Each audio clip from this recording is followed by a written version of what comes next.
On the surface, Judges appears to be a simple and straightforward account of Israel's dark history between Joshua's conquest of Canaan and the rise of David. As a matter of fact, apart from the brief story of Ruth, Judges provides the only extant account of this particular time period. And yet, as Bible scholar J. Allen Groves points out, the recounting of that history was not its primary purpose. Indeed, composed sometime after David had become king, Judges was written to the Israelites to address the difficulty that their leaders, the judges, had had in leading God's people to fear the Lord and keep covenant.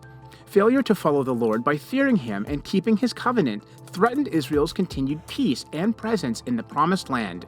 Thus, Judges calls the Israelites to consider carefully whom they would follow.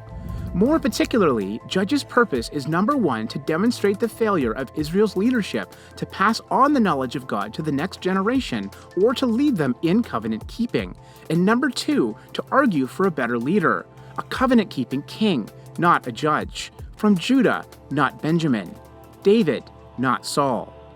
Though David and Saul are never mentioned by name in Judges, the tribes of Judah and Benjamin are contrasted many times.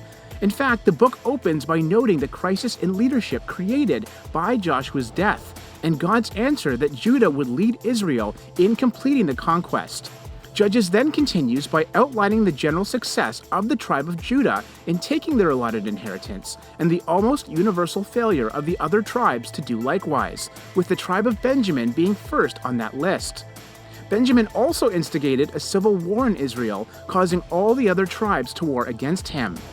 Interestingly, while scholars have only been able to roughly date the book of Judges to sometime after David rose to power, this anti-Benjamite and pro-Judahite narrative has led some to suspect that it was probably written in the period when there were two viable candidates for the throne, one from the house of David and the other from the house of Saul.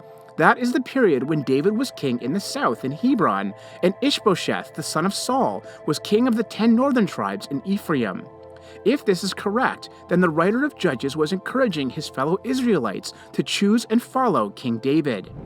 Unfortunately, David's godly leadership died with him, and most of his heirs proved to be complete moral failures, which once again sent the nation into a downward spiral, culminating in God's judgment upon them.